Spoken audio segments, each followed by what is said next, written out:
오늘은 밀란 쿤데라의 소설 참을 수 없는 존재의 가벼움에 대하여 알아보겠습니다. 소설가는 상관없이 참을 수 없는 무엇무엇이라고 많이 쓰곤 하는데 오늘은 그 소설의 내용이 이런 거였구나 하는 걸 알게 되시길 바랍니다.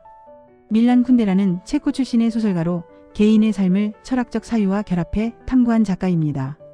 그는 정치, 역사, 사랑, 육체, 기억 같은 주제를 가볍고도 지묘한 문체로 다루며 인간 존재의 모순을 파헤쳤습니다. 참을 수 없는 존재의 가벼움은 쿤데라의 대표작으로 사랑 이야기처럼 보이지만 사실은 우리는 어떻게 살아야 하는가라는 질문을 끝없이 던지는 소설입니다. 참을 수 없는 존재의 가벼움은 4명의 주요 인물을 중심으로 전개됩니다. 외과의사 토마시, 사진작가 테레자, 화가 사비나, 대학 교수 프란츠가 그들입니다. 이 소설은 이들의 관계를 따라가면서 가벼움과 무거움이라는 철학적 대비를 반복적으로 탐구합니다. 이야기의 출발점에는 니체의 사상이 있습니다. 니체는 영원의 기라는 개념을 말했습니다.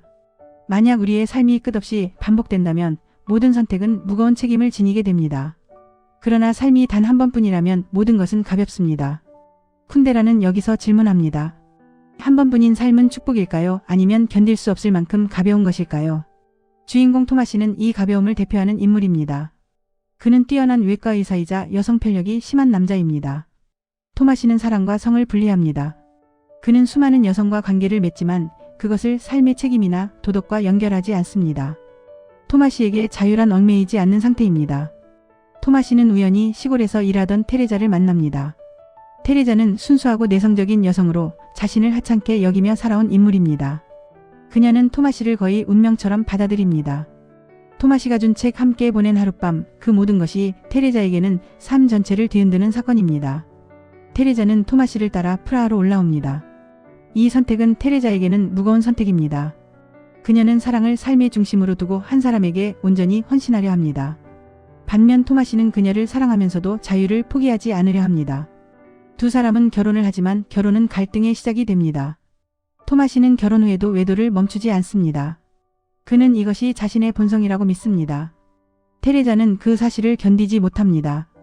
그녀는 토마시의 외도를 상상하며 밤마다 악몽에 시달리고 자신의 몸과 영혼이 더럽혀졌다고 느낍니다.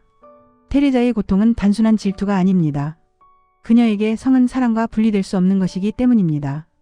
토마시의 가벼움은 테레자에게 감당하기 어려운 무게가 됩니다. 그녀는 자유를 원하지 않습니다. 오히려 묶이고 싶어 합니다. 사랑이 무거울수록 삶이 의미 있다고 믿습니다.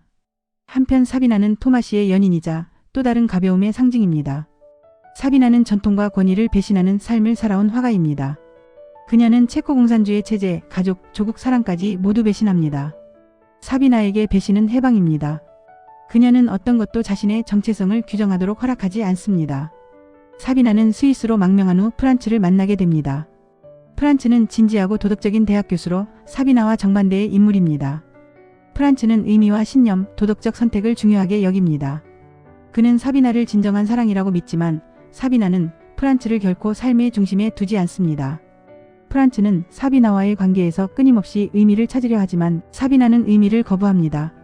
결국 이 관계는 필연적으로 어긋납니다. 프란츠는 무거움을 원하고 사비나는 가벼움을 선택합니다. 소설의 배경에는 1968년 프라하의 봄과 소련군의 침공이라는 역사적 사건이 깔려 있습니다. 토마시는 체제에 비판적인 글을 썼다는 이유로 의사직을 박탈당합니다. 그는 사회적으로 추락하고 창문 닦는 일을 하며 생계를 이어갑니다. 이 과정에서 토마시는 점점 변합니다. 처음에는 억울함과 분노를 느끼지만 점차 사회적 지위와 성공이 삶의 본질이 아님을 깨닫습니다. 그는 테레자와 함께 시골로 내려가 단순한 삶을 선택합니다. 이 선택은 가벼움에서 무거움으로의 이동입니다. 테레자는 시골 생활 속에서 처음으로 안정감을 느낍니다. 그녀는 사진을 찍으며 자연과 동물과 함께 살아갑니다. 토마시는 더 이상 예전처럼 자유를 갈망하지 않습니다. 그는 테레자 곁에 머무는 삶을 받아들입니다. 그러나 이 평온은 오래가지 않습니다. 두 사람은 교통사고로 갑작스럽게 죽음을 맞이합니다. 이 결말은 극적이기보다는 담담하게 그려집니다. 삶은 위대하게 끝나지 않으며 의미가 완성되지도 않습니다. 그저 끝날 뿐입니다. 사비나는 끝까지 살아남지만 그녀의 삶은 점점 더 고독해집니다. 자유를 선택한 대가로 그녀는 모든 관계를 잃습니다.